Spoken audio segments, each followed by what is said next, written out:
welcome you to the Peace Toolbox Part 1, the New Middle East. This program is a program that succeeds the Anti-Semitism Toolbox, which was a series that we put on last year.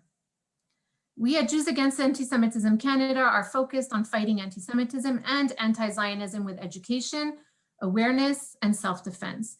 We aim to provide people with the tools to debate anti-Jewish and anti-Zionist propaganda. We believe in fighting anti-Semitism across ideological spectrums and to stand up to those who deny Jewish people the right to self-determination in our biblical homeland, Israel. We believe that building bridges of peace with people of other faiths and backgrounds is of utmost importance to achieve peace and understanding. In order to move forward, we need to focus on our similarities and not on our differences. So what is the Peace Toolbox? Fresh off the Abraham Accords, with 5 Arab countries signing peace with Israel in 2020, it demonstrates the potential to bridge what was once unbridgeable.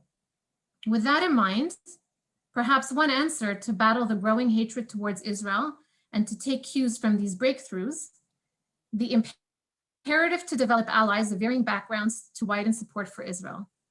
What does Arab normalization of ties mean for Israel? What outreach methods can we use with those of other faiths who are agnostic about Zionism? Economic and geopolitical interests alone can't guarantee genuine peace unless the ideas of tolerance and mutual respect are planted at the roots of the consciousness of citizens. Education is one way to pursue this goal. Are there this? Now I would like to introduce our incredible speakers today. Matan Peleg, he is the CEO of Im Tirtzu, a Zionist NGO. Peleg received a Bachelor of Arts in Social Sciences from the Social Science and History of the the University of Haifa. And a Master's in Conflict Resolution from Hebrew University in Jerusalem. He's also the author of a book, Between Rishikesh and the Temple Mount. Im Tirtzu is also partners with Canadians for Israel Legal Rights. Saskia Pantel, she is the president of the Zionist Federation of Sweden and the founder of the Sweden-Israel Alliance. Born in Woodstock, raised in Sweden, Saskia combines her activism by standing up against hate on a grassroots level, on the ground, facing Nazis all alone, combined with organizing rallies for Israel and using her background in journalism and digital intelligence to advocate against anti-Semitism online. Sheikh Abu Khalil Tamimi, Palestinian cleric and peace advocate. Sheikh Abu Khalil Tamimi has joined with a number of Jewish activists in conversations and collaborations to bridge peace. He is the spiritual leader of the Islamic fundamentalist Salafist sect in the Palestinian Authority, as well as a member of the Sharia court. He promotes a vision of Israel as one state solution with Jews and Muslims living as equal citizens. Jonathan El-Khoury, born in South Lebanon to a soldier in the South Lebanon Army who was forced to flee Israel for their safety. Khoury and the rest of his family joined his father in Israel a year later. He's defended Israel's reputation in college and universities around the world and has received the Health Minister's Shield for National Service work at Rambam Hospital. We will be holding a Q&A at the end of the panel discussion. Please submit your questions in the chat, or you can email them to jewsagainstantisemitismcanada@gmail.com. And I would like to present Dave Gordon, who was our moderator today. Dave is a writer, editor, and author. His work has appeared in more than 100 publications around the world. Take it away, Dave. Oh, thank you very much. Can everybody hear me? That's a thumbs up, a hand, just making sure. You made it very difficult for us to find this spot. Very difficult. We were on the YouTube thing for half an hour. Very hard to find you. Okay, I'm sorry about that.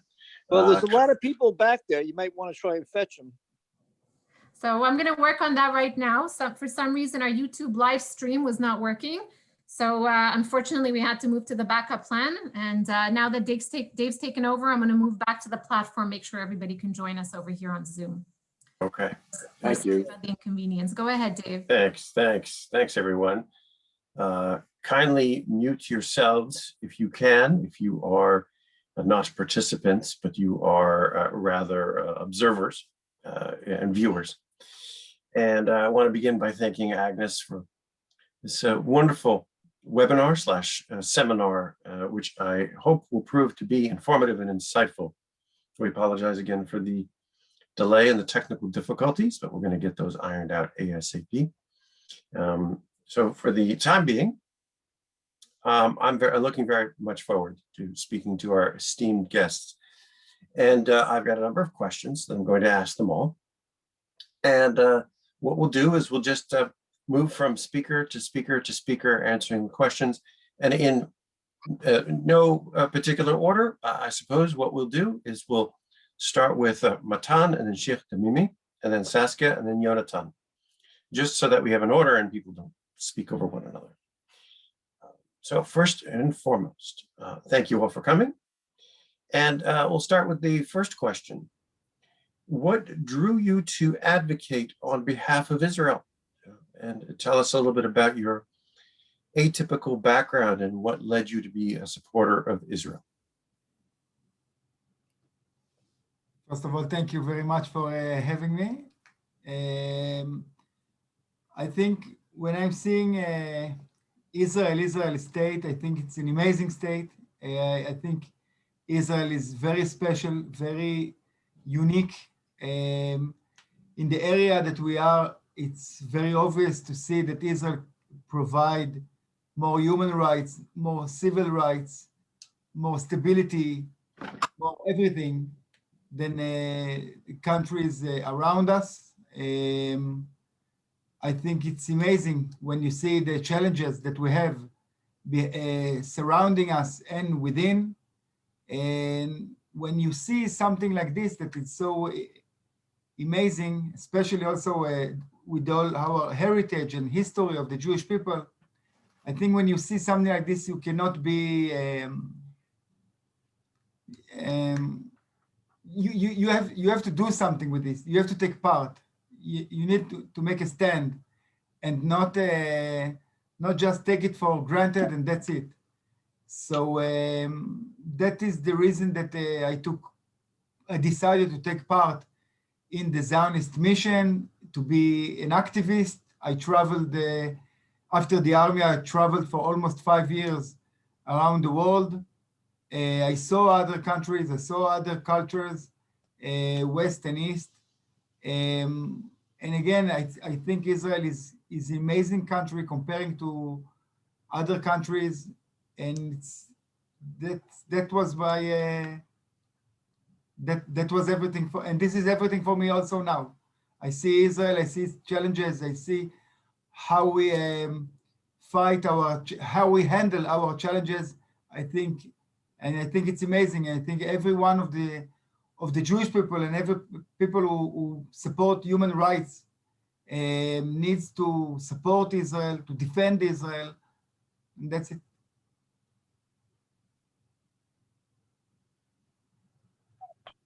That's okay. Sheikh Tamimi, I think you're next, right? Yeah. Hello, everybody. I'm really grateful and happy to talk to you and to discuss some important issues and to illustrate a lot of things that people from outside does not know what exactly is the conflict and what is the conflict about. First of all, a lot of people think that this Arab-Israeli conflict is a religious conflict, and some think that it is a political conflict. But for sure, it's both. It's complicated, but the solution is through the faith. The solution is a religious solution. And without taking care about faiths and religions, we can't put a good solution. I'm not saying an ultimate solution. Maybe it's difficult and it takes time, but a good solution need religious perspectives. there is a lot of mutual things between the Abrahamic faiths. The Abrahamic faith is a one nation with three branches, because we believe in God. It's one, he is one God, you know, the creator of the universe. Muslims, Christians, and Jews believe in him, and we believe in the prophets. So it's the same legacy. And in the beginning of Islam, it was Islam oriented to the atheists and non-believers. It was not concentrating on Jews or Christians. On the contrary, we have to cooperate with the Jews and Christians to be committed to the Bible, the Jews to the Torah, and the Christians, we ask them to be committed to the New Testament and the Old Testament, of course, because everything good is in these holy books. Why I'm interested in this dialogue? Because you know, I was born in the drama and in the conflict, and I saw that in every time, in every era, there is some superpower or a big power who are using the Arabs and using the Palestinians in this conflict. Even sometimes I feel that there are big powers, superpowers, that using the Iranians also themselves. Iran is a big country, and it supports a lot of violence, a lot of spread of hatred. Sometimes, you know, I mean the regime, not the people, of course, but there are some superpowers behind, and we have to confront this issue. The Abrahamic Accords. It's really amazing. It's really something that we need from a long period of time, and we wanted to support it and to improve it. Wonderful. Thank you. Thank you. I really appreciate that answer. The next person to go in the panel, Saskia, can you hear me? Yes. Oh, wonderful. So I'll reiterate the question. What drew you to advocate on behalf of Israel? And tell us a little bit about your atypical background and what led you to become a supporter of Israel. Well, first off, I really want to say thank you to Agnes, who's done an amazing job with this, and also Dave for moderating this. And it's really an honor to talk here for the Jews Against Anti-Semitism Canada, because that actually is connected to my answer. I didn't start off by advocating for Israel. I started completely on just fighting anti-Semitism. And as Agnes said, my background is maybe not the most normal to be here today, but I'm originally from Woodstock, which is, I mean, it's a hippie political activist town. And I moved to Sweden when I was very young with my mother. And we ended up spending some time, because my mom got work there when we moved there, at an Iranian refugee camp. And through her work with the refugee camps, we had to move several times. I saw a lot of Nazis, a lot of Nazism and racism. So at a very early age, I'm talking, I was about 5 years old, I saw a very distinction between people that are hating and people that are being hated at. And I could never really understand it, because as I grew up in Sweden, and again, for those who don't know, Sweden is it's a Protestant Christian country. It used to be this as where the state and the church were together until the millennium. So I actually went to church with school, and it was never a question about if you're a minority or different religion or anything like this. I just always had to hide. And fast forward, seeing all this tension going on in Sweden, especially where I lived. I also have to say it's not all of Sweden. I happened to live where it was very high central training stuff for Nazis and stuff like this. So it wasn't the best place, but I eventually went on Taglit as an American, which is birthright. I got to go and visit Israel in 2008. And I was 23 years old then, and I was just about to start university. And for me, this was a major changing point because I grew up with swastika, the Nazi cross, as graffiti, and that was normal to me. But I came to Israel and I saw a Star of David as graffiti. And for me, that was the ultimate freedom. And this was August 2008. So I returned to Sweden. I started university. And just a few months later was conflict in Gaza, Operation Cast Lead. And this is when everything changed because all of a sudden, here I had to go back to hiding again in Sweden. And anti-Semitism rose 400% in 1 month. And in Sweden, I actually, for the first time, because I got most of my Jewish identity from going back to Woodstock, which I've learned with time is not very typical of Jewish identity either. But hippie Jews, what can I say? So I actually went to a meeting in Stockholm that was held on the topic of how to stay safe as a Jew in Sweden when there's a war in Israel. And the meeting was attacked. So it's just, I think it's just human to come to a point where you cannot just be a bystander. So I created the Jewish Student Union at my university. And I mean, this is over a decade ago and things have led to one another. And today I'm the president of the Zionist Federation, but it's all connected because throughout time, we always see that all the anti-Semitic attacks, whether it's on a very, very small grassroots level, could be a BDS campaign carving in a swastika to an orange in a shop that sells Israeli oranges, to policies where major anti-Semitic hate crime is just brushed away as just being critical of Israel. This is where you have a problem. So it's very layered and very deep. And to me, I couldn't separate it. And like, again, to return to the question, I ended up advocating for Israel in the sense of fighting anti-Semitism, where it's always been against Jews, and today Israel is like the Jew of the world. So. And then we're on to Jonathan. Are you there? Yes, I'm here.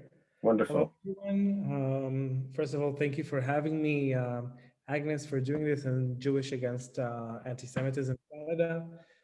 First of all, happy Women's International Day for every mother, daughter, and sister in the crowd.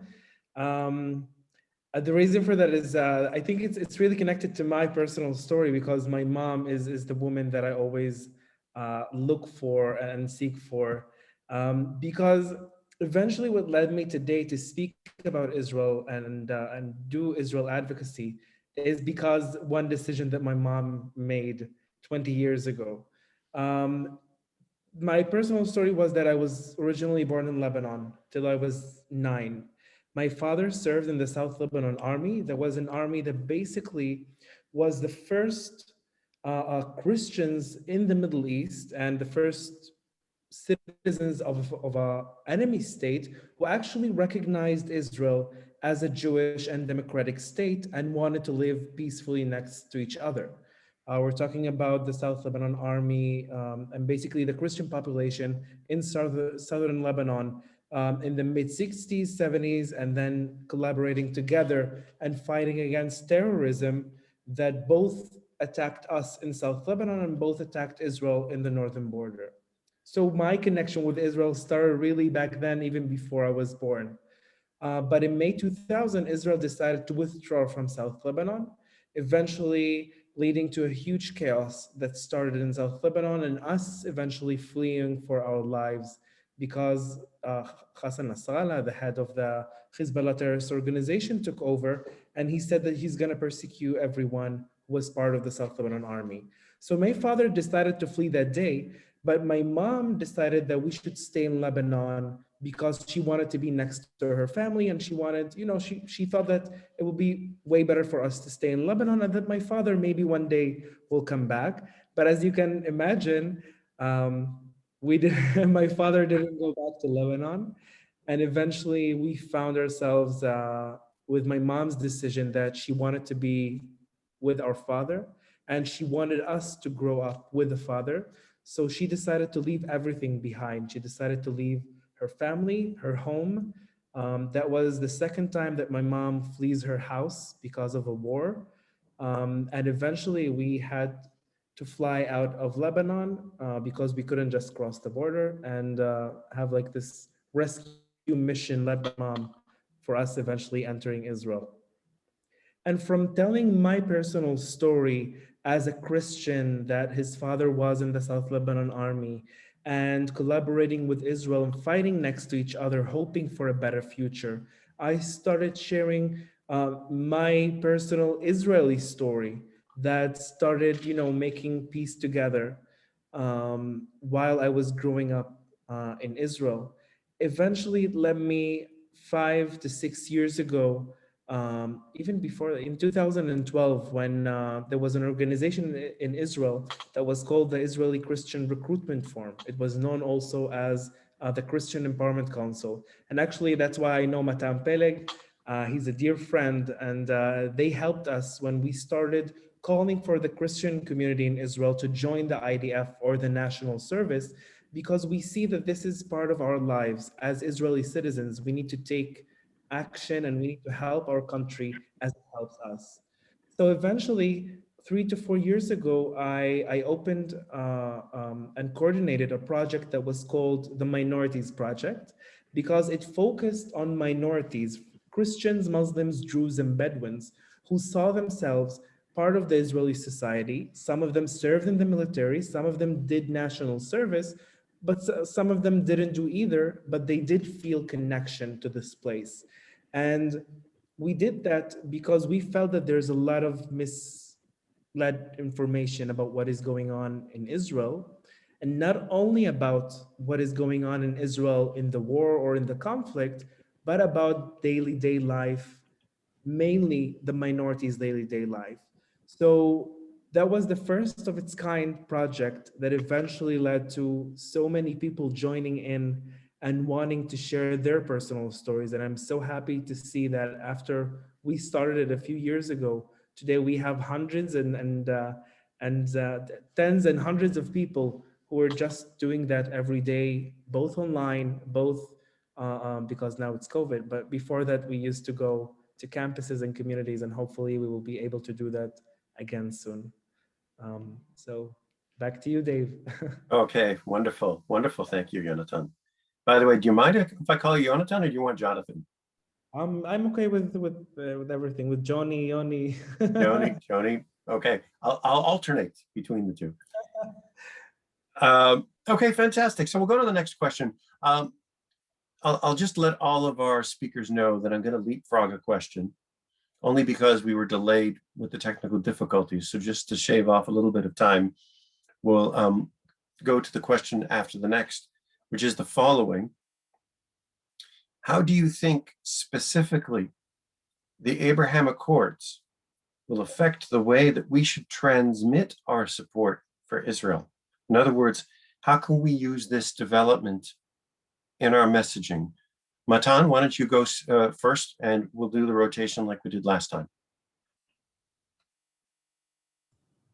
So I think what is amazing in this event of the Abraham Accords is that until now, and I think maybe Sheikh Tamimi can even talk more about it, because he's very local in the Palestinian area, but I think until now, it was obvious that hating Israel, it's not a political opinion. It's not a political view. The hating Israel is a cultural structure. It's something, it's an approach. It's just say no attitude to Israel.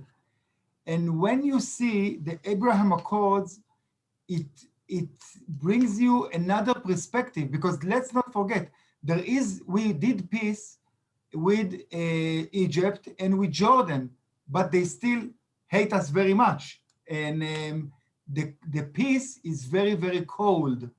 The people, I'm not talking about the leadership, the people are dangerous to Israelis. If you're going to Cairo, don't say that you're Israeli. It's not the same in the Emirates or in Bahrain. It's totally different. So I think it's this change of perspective can change on general also the Arab approach to Israel, but also the European attitude to Israel. There is a lot of hostility against Israel. And I think maybe now, because of the Abraham Accords, this can change.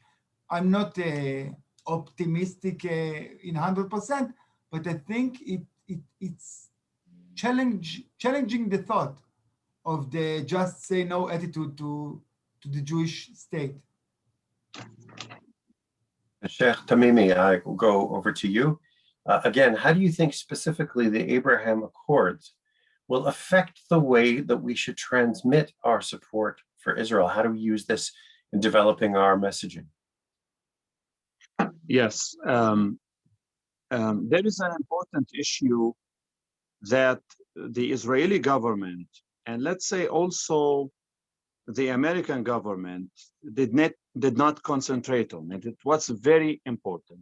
The Israeli government was only concentrating on the security issues, on the army and on the intelligence. They did not pay attention that Israel is like lonely in the Middle East. So you have to put budgets and to put a lot of efforts to show the people that Israel is not an enemy for the Islamic world, for the Islamic nation, for the Arab nation. Israel is recognizing Islam. Inside Israel, there is a freedom of worshiping, you know. In Israel, there is an equality for all of the Israeli citizens, Christians, Muslims, Bedouins, Druze communities, they are equal.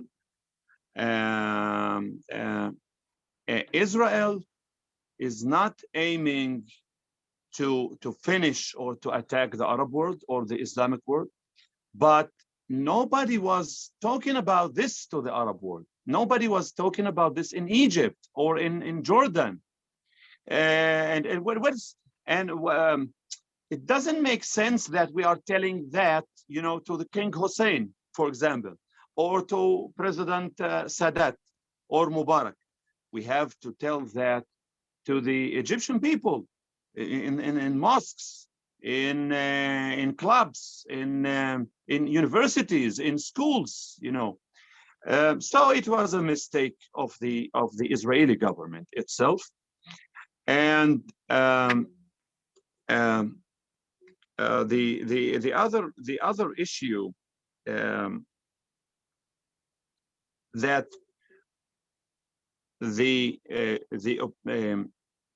when Israeli government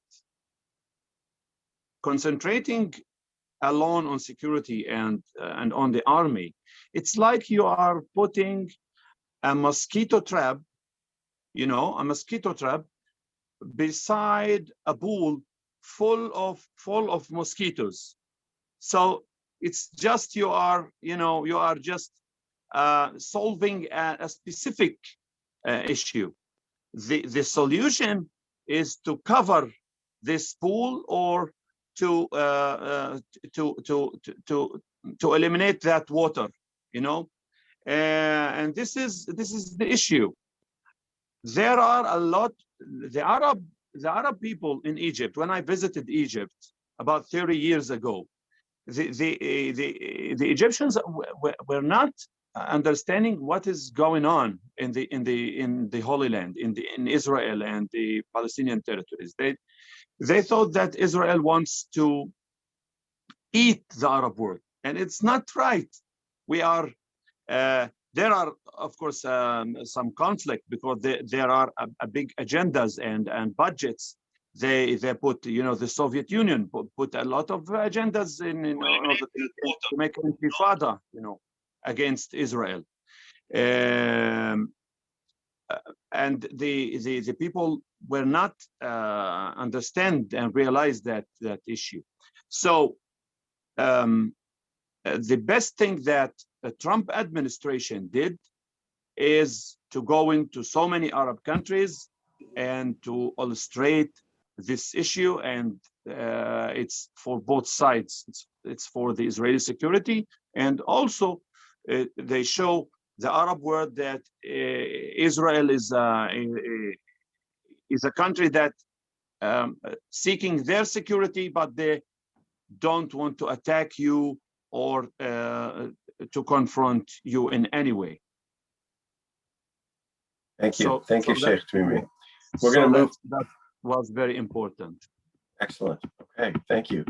We'll go to Saskia with the same question. How do you think the Abraham Accords will specifically affect the way that we should transmit our messaging for Israel? Well, I'm speaking from a Swedish perspective, which is a little bit different, but I personally believe it's very important, even for North America, because Sweden has been standing out and has made a point to stand out and to take a lead amongst other European member states when it comes to the Israel-Palestine conflict. And they specifically, as such a supposedly leading democratic state, actually our former foreign minister became persona non grata and has destroyed a lot of relations between Sweden and Israel. Now, I bring this up because I think that it's very representative of other European states to see how Israel is achieving great peace deals with these Arab and Muslim countries when a European country, especially Sweden, has such a bad relation. It's kind of a wake-up call. I see it. It's like they need to come off the high horse a little bit and understand that maybe they don't really get the full picture, and maybe they don't fully understand Israel and its neighbors. So I think this is it's a big step, and I think it's on us to make sure that they become aware of it. This is part of how we should redirect and kind of take the next step from the Abraham Accords. So. And Jonathan, over to you. Well, I think one of the first amazing things that we can use is, Sheikh Tamimi touched this subject a little bit as well, is basically people who say that Israel is a racist state, Israel is not treating its minority well. Well, look at this. We have new 5 peace agreements with Arab Muslim countries, and Israelis are waiting in line to go and visit these countries because they are finally able to do so. I was on the first ever delegation that went to the UAE after signing the peace agreements with reservists on duty. And when I was there, I felt in this huge euphoria that it was a dream that I never knew I wanted to pursue or to have even. And for me as an Israeli minority to see my country signing new peace agreements between the Arab world gives me a lot of hope that maybe one day I will have a peace agreement with Lebanon, with my homeland, and I will be able to go and visit. But this is something that not only helped internationally to Israel and to connect Israel, the Israeli Jews as well, with the Arab world, but it helped connect even between the Israeli society, between Arabs and Jews, because that way now they even know better that, wait, no, so the problem is not that we hate each other. The problem is not that, we're having this disagreement. We need to find out how to connect more, and we need to find out how to be able to live together peacefully as other countries. So this is something that is making huge difference, I believe, as I've seen around the world, especially in the Arab world, that now everyone wants to jump on the ship because it's successful. Bravo. We got a couple more questions here, but I know that people are itching to ask our panelists their pressing questions. We're coming short on a little bit of time due to the technical difficulties initially. So here's what I'm going to do. Couple more questions. We'll go through the rounds twice more, but try to keep your answer, let's say, under 2 minutes, if at all possible, plus or minus. And hopefully we can swing around a couple times and then get to our viewers' questions. So have those questions ready, type them into the chat box, and we will vet them through our technical moderator or Agnes. Okay, so the next question will start again with Matan. We'll go Matan, Sheikh Tamimi, Saskia, and Jonathan. In under 2 minutes, what do you believe are the ongoing challenges to today's Israel advocacy?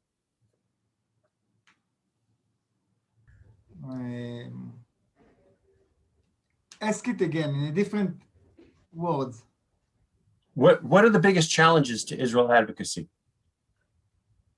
Look, the biggest challenge, I think, in this issue is that the anti-Israeli organizations, the anti-Zionist organizations are many and they are very rich. The Israeli-Palestinian conflict create organizations who benefit out of the conflict. Hating Israel, bashing Israel, it's a business.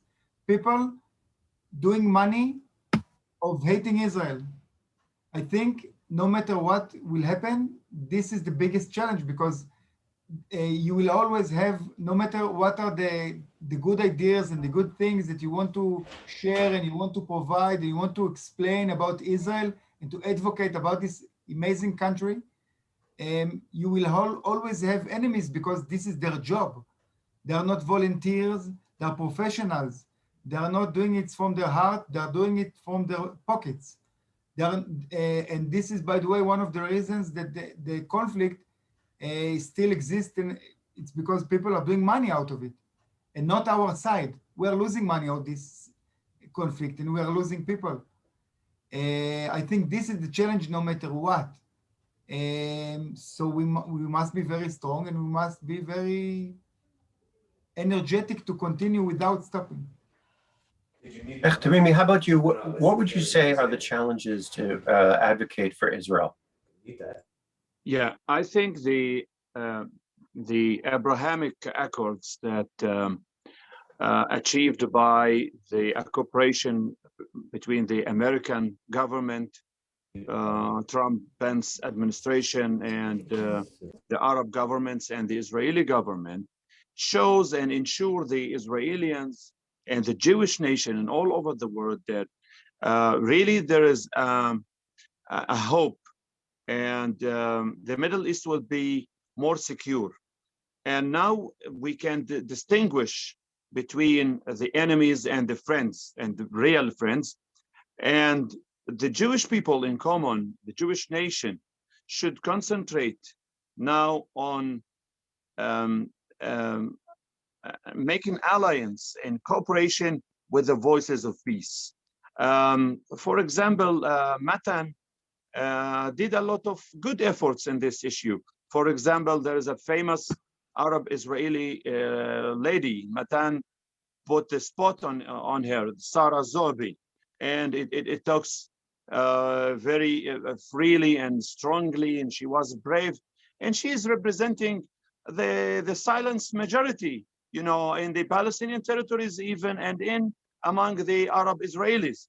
And all of us saw Bibi, you know, Prime Minister Bibi went to a Bedouin tent and he drank a coffee with a lot of sheikhs, you know, and tribal leaders. And this is the reality. But the Jewish people, I ask them, and our friends in the evangelical world also, and the Christian world in common, to pay attention about the voices of peace and trying all the time to cooperate with them and to support them. At least with logistic support. I think that's very important to reach across the cultural and religious divide. So let's go to Saskia. Again, the question is, what are the ongoing challenges, or even the biggest challenge to today's Israel advocacy? Okay, so under 2 minutes, I would say that the number one challenge, and again, I'm speaking from a European perspective, but I really see it as a domino effect, because if we can figure it out there, we can figure out in other places as well. And that is to start off with having a very clear policy on the IRA definition of what is anti-Semitism. Because it is very difficult to talk about Israel when you're not protected by the law, as if something would happen to you for even talking about it, it wouldn't be labeled as an anti-Semitic hate crime. That's number one. Number two is education. I went through a Swedish Christian, very atheist public education system. And I was even taught that there'd never been Jews in Israel before 1948. My family came to New York via Poland from Jerusalem, where they left in 1870, meaning my family history wouldn't exist. This is what they teach you. They also teach you that Israel and Zionism is very connected to the Holocaust, which also isn't true. They don't understand really what Zionism is. And I think this is also very important. I know we'll probably touch it on the second question, so I want to move to my last part of challenge, which is the economic incentives. And this is very important because it affects policy. Sweden is the third largest state after the US and the UK, and then Sweden, outside of institutions like the UN and the EU that give aid money that isn't requested to have a receipt that goes to pay for SLAY and other incentives, which then the policy makers that give this money then need to protect to show that they're putting our tax money in the right place.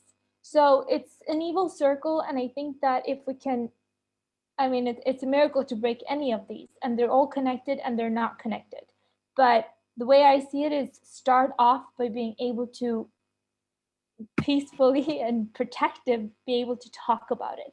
And that's where we need the IRA definition. Mm-hmm. Jonathan, how about you? The biggest or ongoing challenge to advocate for Israel? I think one of our major problems is that we have people around the world that are really excited for human rights and want to advocate for human rights, get confused by being a pro-Palestinian, but eventually leading them to being anti-Israeli. And there's a huge difference between being a pro-Palestinian and anti-Israeli. The one you can talk to, the other doesn't believe in the existence of the state of Israel and is anti-Semitic.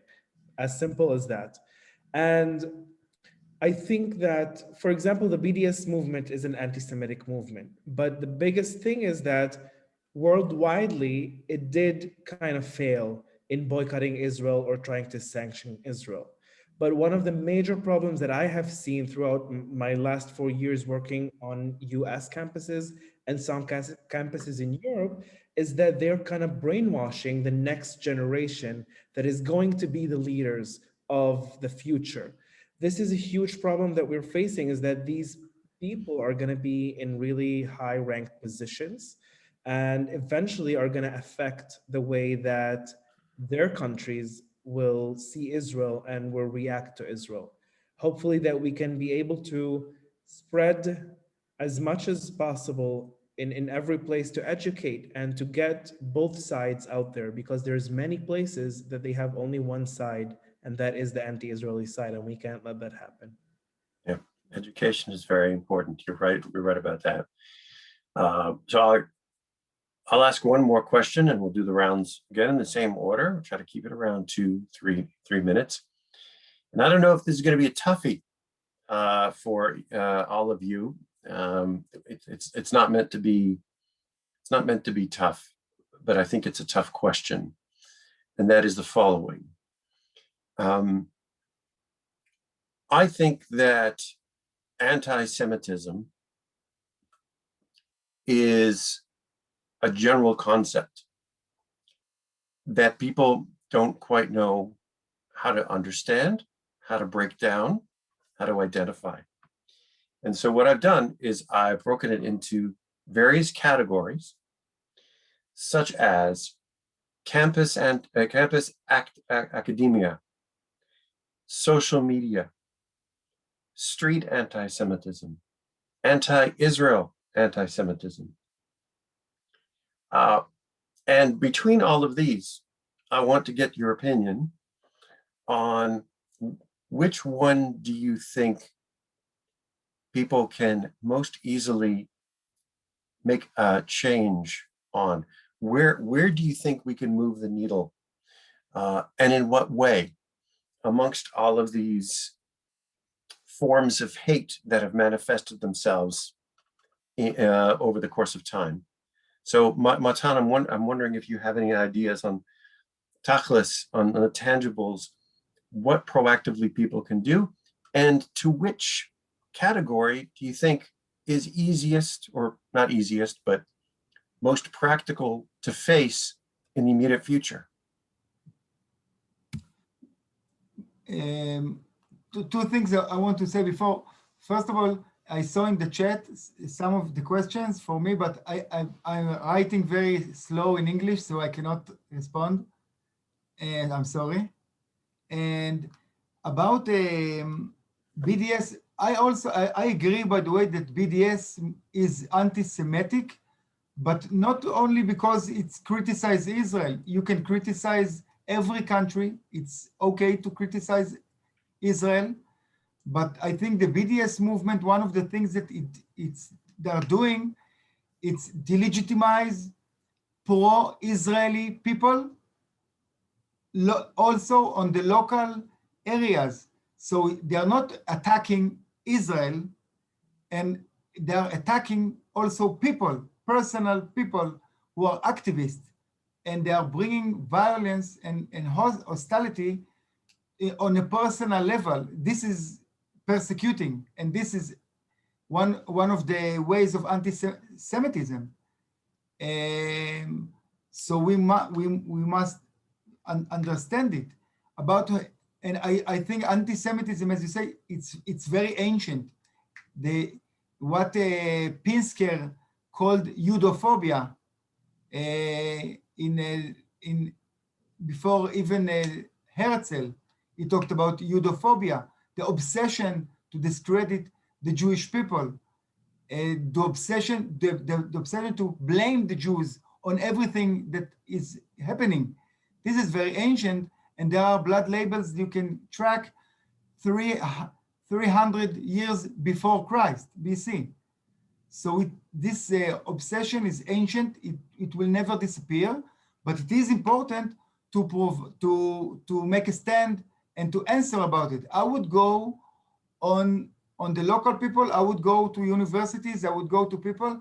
I know that a lot of times, naturally, the Jewish people went to the leaders, and it is very important. But history shows that when you go to leaders, it's not enough. If the mob is against you, the violence will come from there. So I would go to universities. I would go to open people and try to talk with them in their level, and not to be close, not to be too much elitistic, to try to open the knowledge. I think what you're saying is that in the academic sphere, more dialogue needs to be fostered. So then I'll move the discussion over to Sheikh Tamimi, and I'll repeat the question. Israel hatred, anti-Semitism coming in various forms, academia, social media, street anti-Semitism, anti-Israelism as anti-Semitism. And I'm curious if you could come to the table with any proactive, tangible suggestions for the layperson, for anybody to come forward with and move the needle on any of those items. Yeah. I've been in dialogue, in interfaith dialogue and peace building about 21 years right now, and in political activities and meeting politicians in Israel about 12 years now. This challenge, it's very easy. It's very easy to discuss and to solve. The BDS and the anti-Israelis and the anti-Americans putting a big budgets, while we are self-funded. We are self-funded. We are some brave people, and we see that there is something wrong. A lot of powers are using the Palestinians, and we want to try, and we will keep trying until the Messiah is coming. We will keep moving on.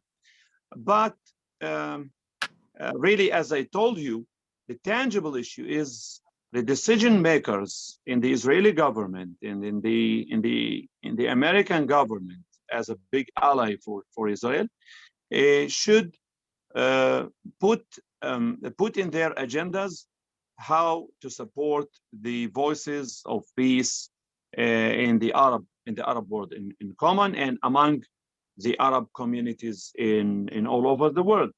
And I'm serious with you. There's nothing on the agenda of the Israeli government to support anybody. You can ask also my friend Jonathan. He knows very well. Everything is just for the security. They are supporting the Egyptian army. They are supporting the Jordanian army, the Jordanian intelligence.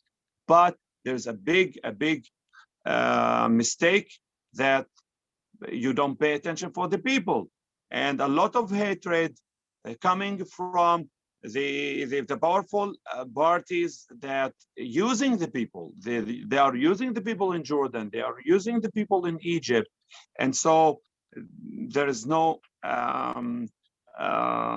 solution for this problem. So the solution is coming from supporting the voices of peace, supporting the alternative and the silence majority in the Arab and Islamic world. And we work on this, and God willing, we will succeed finally. God willing, supporting the voices of peace. Absolutely. Saskia, to you also, I'll repeat the question. Israel hatred, anti-Semitism coming in prevalent forms, coming in various categories such as academia, social media, and the media, anti-Israelism as anti-Semitism. What can you offer as suggestions for people to do to take steps on any of those items to move the needle? What do you think people could move the needle on independently as their own? What can the layperson do? Okay, I would definitely start with social media, and this for several reasons. The first being that it's today, social media is what used to be on the street. The front lines have moved online, and especially during the last year and the pandemic that we're in, so has academia. So everything is happening online today, and all the platforms, including Zoom, has a responsibility to follow pressure if they give a platform for anti-Semitism or hatred. And this is something that anybody can call out on, they can report, they can complain, and they can make noise about. But it's very important to not be emotional about it, because you want to follow the laws, and the laws are there, the policies are there, and this is, if they're not there, then start off by pushing it. It's different for every country. In the EU, we have we're working on getting it more implemented more about where all the social media platforms have to take responsibility. There's a certain policy that has gone through where they do have 24 hours to remove hate crimes and anti-Semitism. Now, it's very difficult in the different platforms. I actually work a lot with this. And when it comes to, for example, Facebook, you have groups. If you report something in a group, it basically highlights it to whoever is the group admin. And oftentimes they are the worst, because if they created a group where you have a platform for anti-Semitism and hatred, they're not going to do anything but kick you out because you reported it. So you have to go bigger and bigger and help, get help from other people in your area that can, let's say you live in well, I think most of you are in Canada. What are the Canadian laws when it comes to social media platforms, and what do they do about it? So that's number one. Number two is to really like just not be silent, and just really, like, you see a policymaker, you see even someone who's working, a professor at academia, say something or do something, don't be afraid. Now we're all connected. You're not alone like I felt I was when I was in university. You can actually get help from others, and there's so many groups. I mean, you are the Jews against anti-Semitism Canada, so I'm sure you can help. But you know, like there's endless things. The main thing is not to be scared, and to just to say something and do something, because the more reports you report anti-Semitic incidents online, it actually helps to implement the policies that will help us. And that's number one. So report and make a mark on everything. Social media, definitely, there's widespread hate, widespread anti-Semitism. And I think what you said is very important, that we all have an obligation to stand up and report it, and find common allies who can do the same thing. And then we'll go to Yonatan. I'll repeat the question.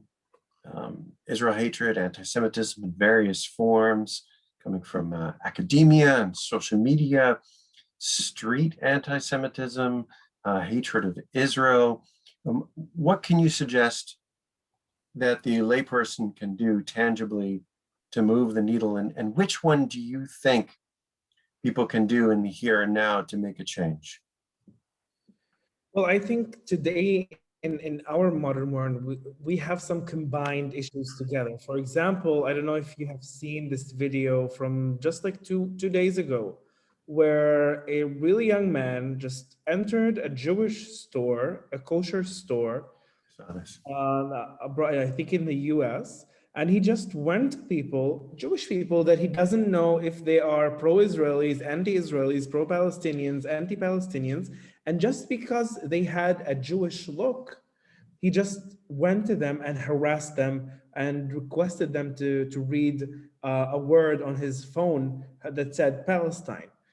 And I think that this is both like street anti-Semitism and both social media anti-Semitism, because he later on published it in his TikTok that has millions of followers and hundreds and thousands of comments, of really hateful comments. I recommend you not to go there and read some of the comments that was written there.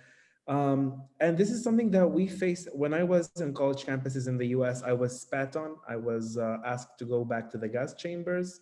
I was even being accused of being a Mossad agent because no one believed that I'm a Christian who will defend Israel.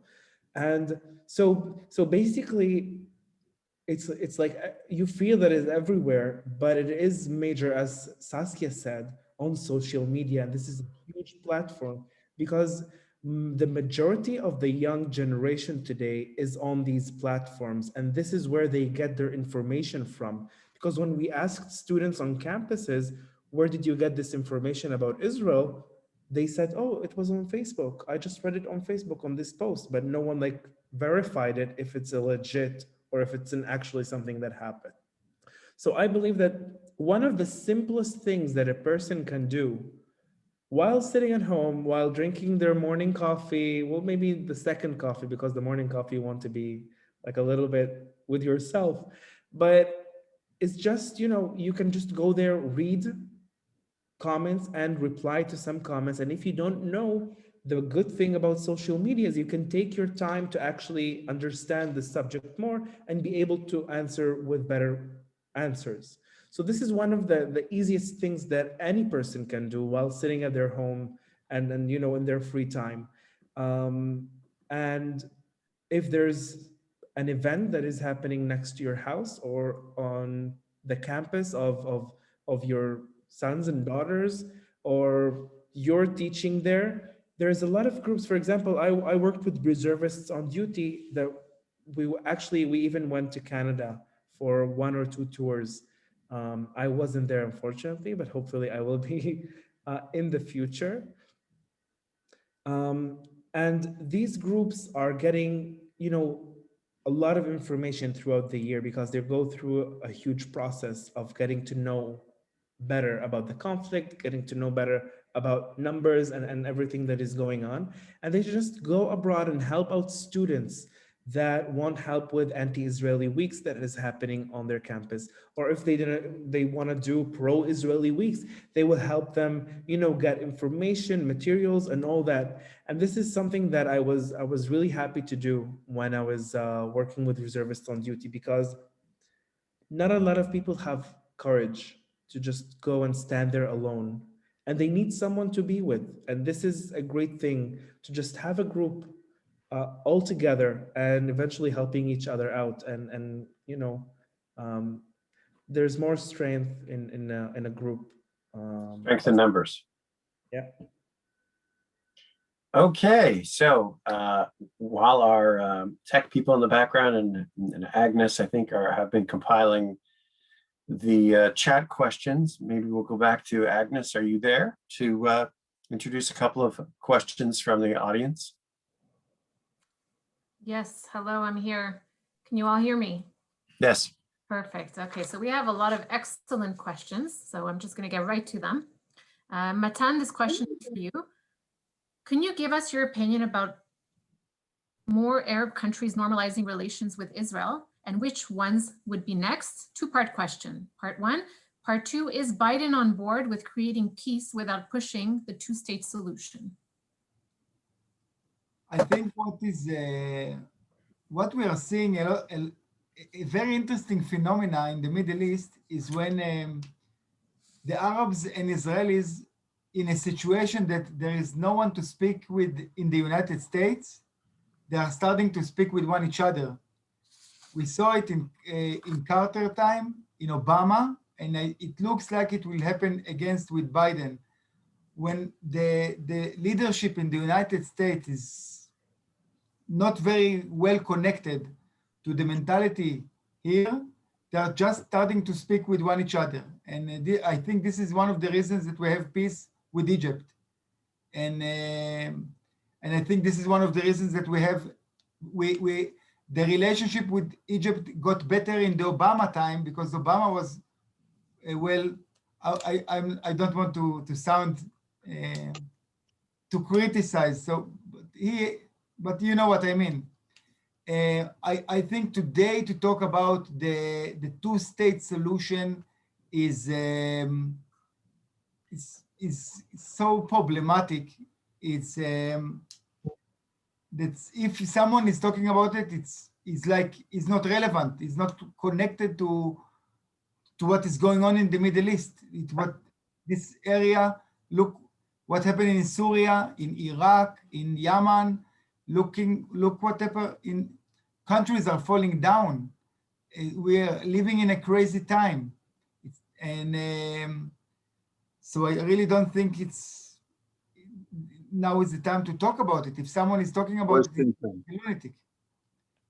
Only Europeans are talking about it, and leftists in the United States, and some of the Palestinians, but only the people who profit and make money out of it. The Palestinians do not believe it.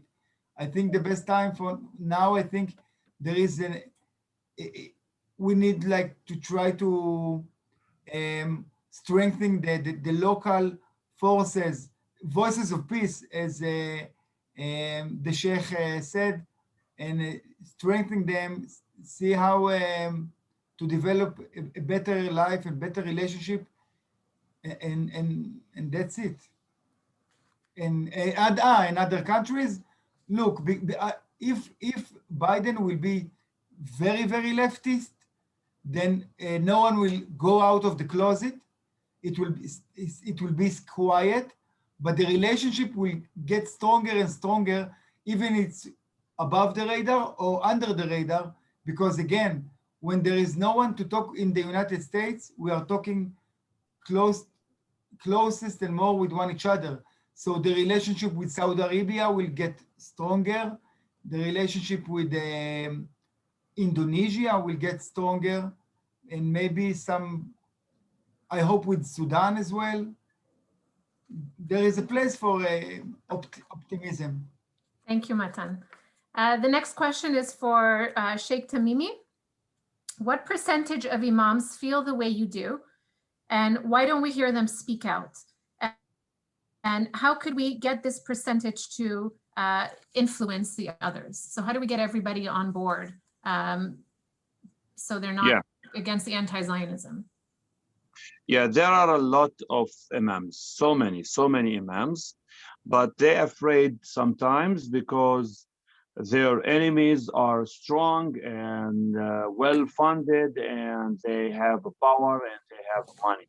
So because of that, they're afraid sometimes to talk. But we have a lot of wonderful examples, like Imam Hassan Shalgumi. He's in Abu Dhabi now, and he was in Paris. There's Dr. Omar Salem in Connecticut in the United States, and Imam Shamsi Ali in New York, and then so many imams in Saudi Arabia, in India, in Indonesia, in Cairo, Egypt, and Al-Azhar. But we have to strengthen them, and we have to give them a much more moral support also. And as I told you, we are self-funded, and we are working like Agnes. We are like volunteers. But I think we will succeed someday to unite them and to show the people in the Arab and Islamic world that it's a mutual interest. It's not only an interest for Israel. Of course, it's an interest for Israel, and it gives Israel more security and safety, but also the peace is our interest, and it's our strategic interest, on the short run and on the long run. And as I told you, there is a silent majority in the Palestinian territories, in the Arab world, and in the Islamic world. Thank you, Sheikh. The next question is for Saskia. As they're calling you in the chat, the beautiful Saskia. Sweden's government has been notoriously anti-Israel in sentiment for the past few decades.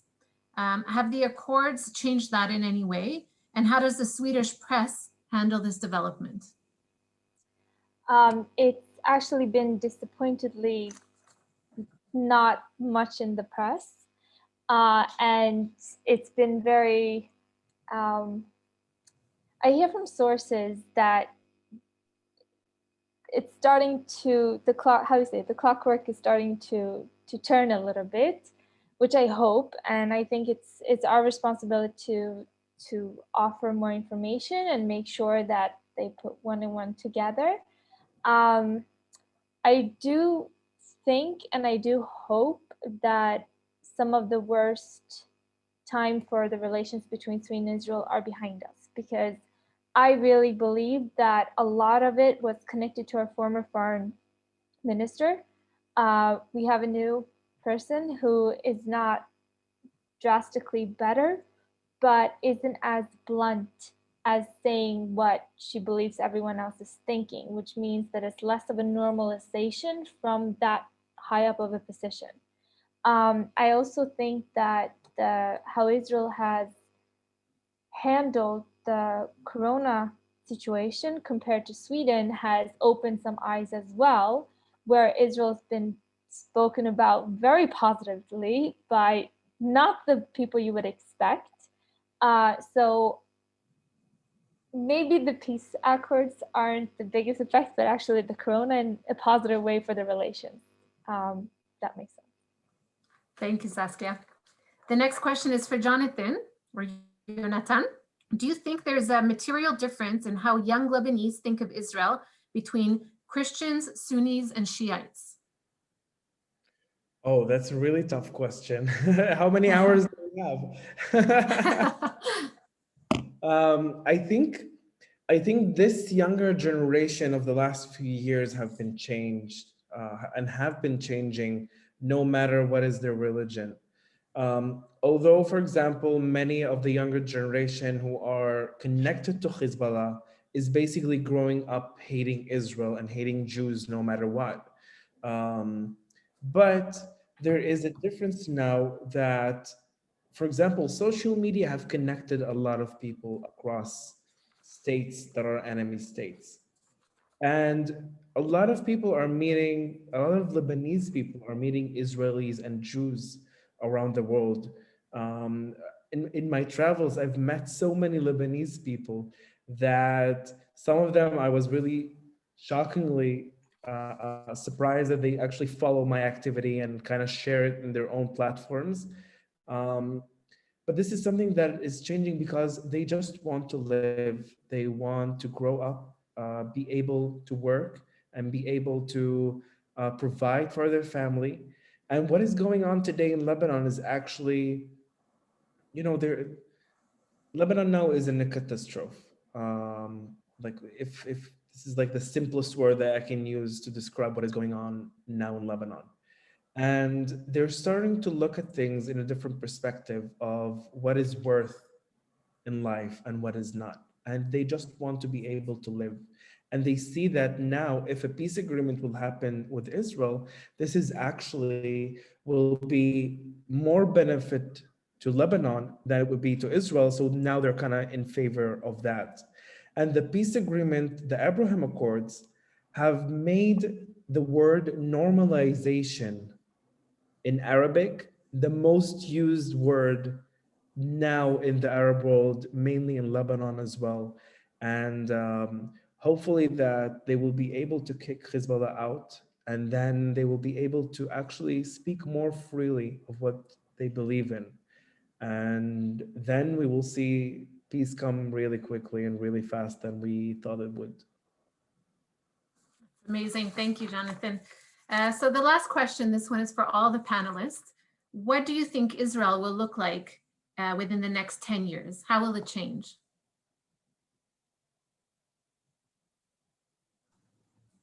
Who do you want to start? Me? So yeah, sure. Matan, go ahead. Can you just repeat the question before Matan? Yeah, so what do you think Israel will look like in 10 years? So what will change in the next 10 years? Matan, go ahead. So the light train in Tel Aviv will be active and the light train in Jerusalem will be longer, in God's will.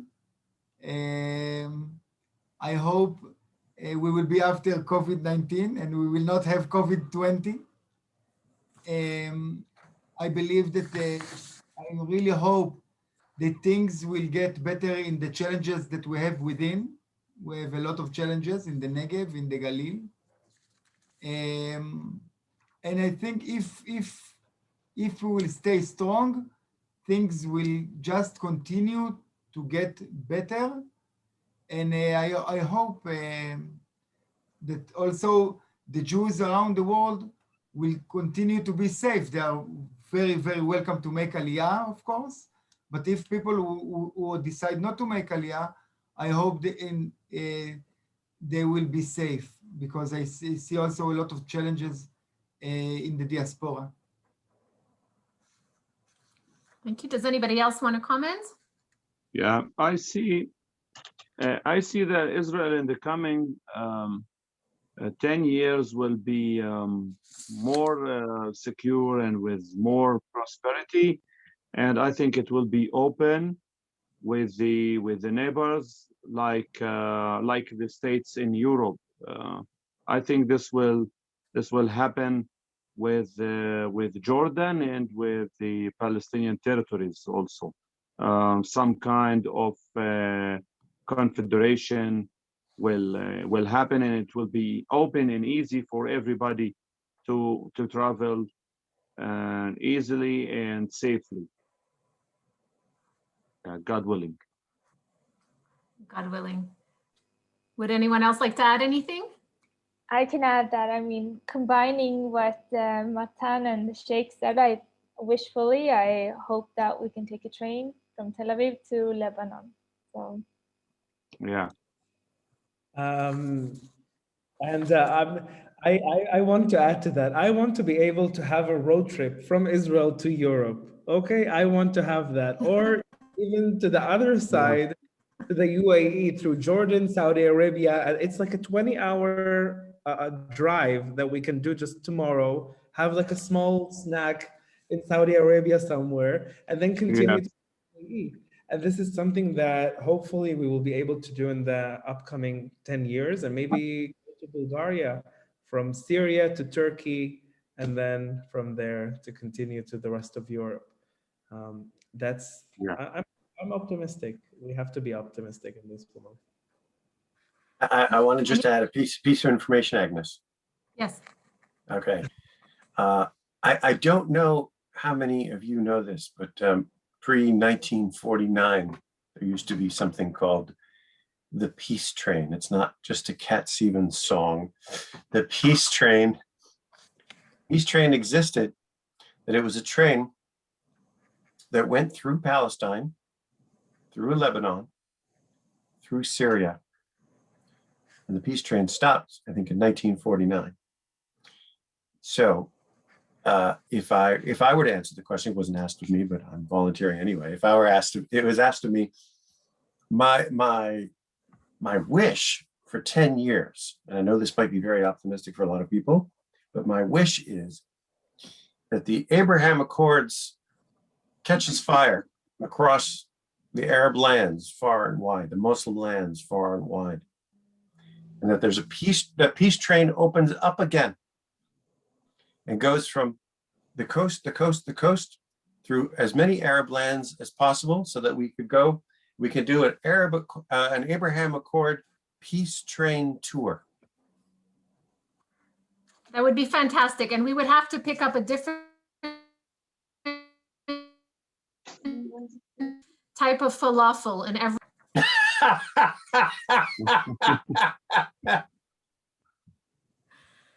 I'm not sure you want to do that. I don't recommend that.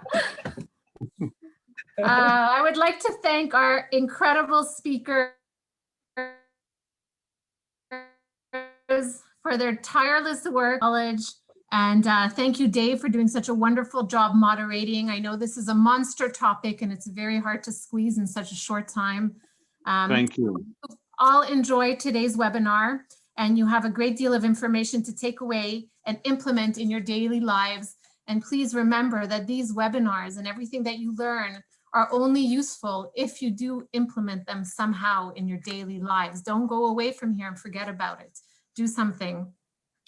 And make sure to register for our Peace Toolbox Part 2, Building Bridges of Peace in the West, on March 22nd at 7 p.m. Eastern Time, with our speakers Virag Guyash, Rahil Raza, and Rabbi Yehuda HaKohen. Please follow Jews Against Anti-Semitism Canada on Instagram and like our Facebook page to stay updated about our programming. And make sure to follow us on Twitter at Canada Jews.